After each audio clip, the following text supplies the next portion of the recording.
So we are officially living in the weirdest time ever in American politics, because when Donald Trump initially tapped former ExxonMobil CEO Rex Tillerson to be his Secretary of State, well, if you would have told me back then that I would now be disappointed that he was fired, I would have called you crazy, but that's exactly where we are.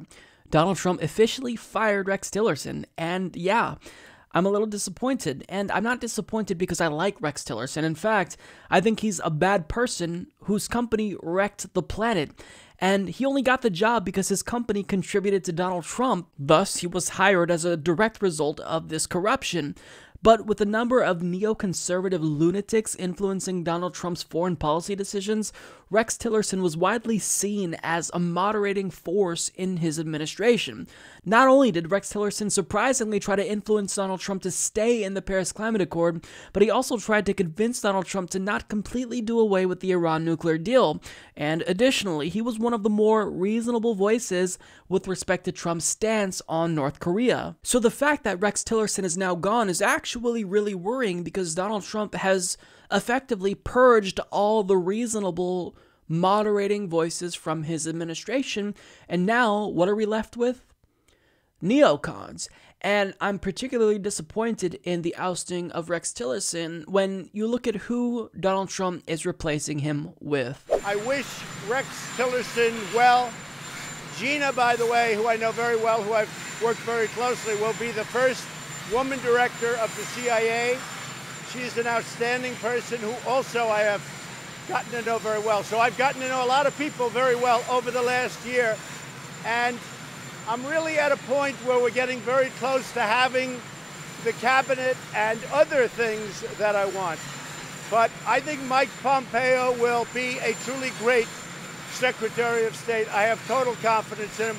And as far as Rex Tillerson is concerned, I very much appreciate his commitment and his service, and I wish him well. So as you heard it there, Mike Pompeo will be most likely replacing Rex Tillerson as Secretary of State, and Gina Haspel will be taking over Mike Pompeo's job as director of the CIA. Now, both of these people have to be approved by the Senate in order to actually serve, and it's probably the case that Gina Haspel is going to face an uphill battle if Democrats have any fight left in them whatsoever, because she is a literal war criminal who oversaw a secret prison where Bush's administration tortured detainees, and she also destroyed evidence of their war crimes by destroying a video of detainees being waterboarded. So Gina Haspel is someone who should be in prison right now for crimes against humanity and for violating international law, but instead she is possibly going to be receiving a cushy new job from President Donald Trump. Unreal. Now, Mike Pompeo is someone who may actually be worse than Gina Haspel just because he'll have a lot of sway over Donald Trump's foreign policy, and he is, in fact, a neoconservative of the highest order, and he's also a terrible human being in general, and there are several reasons why we should worry about him becoming the next Secretary of State. So first of all, he thinks that Edward Snowden, a hero, should be killed. Literally. He said, quote, "He should be brought back from Russia and given due process, and I think that the proper outcome would be that he would be given a death sentence, all for leaking classified documents and exposing our own government's abuse of power." He thinks Edward Snowden should be killed. And that's not all. So when it comes to the Iran nuclear deal, as CNBC reports, not only has Pompeo likened Iran to the Islamic State militant group, calling the country a thuggish police state in a speech in October, he has also promised to constrain Iran's investment environment and roll back its 2015 nuclear deal. Now, in the absence of the Iran nuclear deal, which is a diplomatic solution, what's going to happen? This opens the door to intervention. Neoconservatives in the Republican Party have been trying for decades now to get our country to invade Iran. And by tearing up the Iran nuclear deal, you make it that much more likely that war with Iran is a possibility. And with someone as hawkish as Mike Pompeo, we have a reason to really worry that that is his overall goal. Now, as the Washington Post reports, Pompeo has gained a reputation for more hawkish positions, not only about North Korea, but also other U.S. geopolitical rivals such as Iran and Russia. And he's previously also hinted at wanting to oust Kim Jong-un, saying, "As for the regime, I am hopeful we will find a way to separate that regime from this system. The North Korean people, I'm sure, are lovely people and would love to see him go." So he's calling for regime change. That's what he was doing there. He's hopeful that we can find a way to separate that regime from the system. He wants to get rid of Kim Jong-un.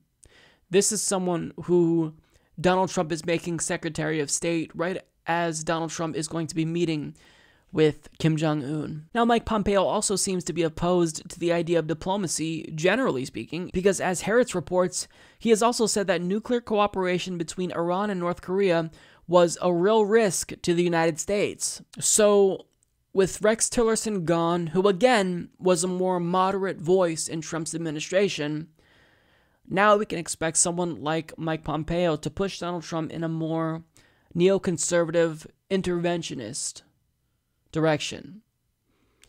And it's not like Donald Trump needed any help with that, because he already had neoconservatives doing everything they can to influence his decisions, and it's working. In fact, some are arguing that it's Mike Pompeo that actually influenced Donald Trump to initially put a lot of pressure on Kim Jong-un and saber-rattle against North Korea. It's Mike Pompeo who did that. So this is the guy who will be the Secretary of State. Things are getting really terrifying. Really terrifying. And this should give Democrats a reason to get their shit together. But if you look at Twitter, the leader of the so-called resistance, Chuck Schumer, is expressing hope that Mike Pompeo will actually do a good job. So that implies that he's going to go along with this and vote for Mike Pompeo. Chuck, you have the power to say no. You can vote against him. But he's giving us the indication that he's not even going to put up a fight a little bit. He's just going to allow Donald Trump to appoint whatever neocon he wants. You know, these things in and of themselves that Donald Trump is doing and the people he's appointing, you know, it'd be terrifying and problematic itself with an effective, strong, forceful opposition party. But the fact that we have an opposition party that's basically non-existent, that's willing to roll over and die at any minute and any time Donald Trump does anything, it's a disastrous combination. So, not good. We all have to be hypersensitive to everything that Donald Trump does, because I thought that we would at least maybe get Donald Trump to back off of Iran since Mike Flynn was out, but now that Mike Pompeo is in as Secretary of State, I mean, now he's really in potentially a position to drive Trump's foreign policy in a really, really significant way. Support this podcast by becoming a patron at patreon.com/Humanist Report.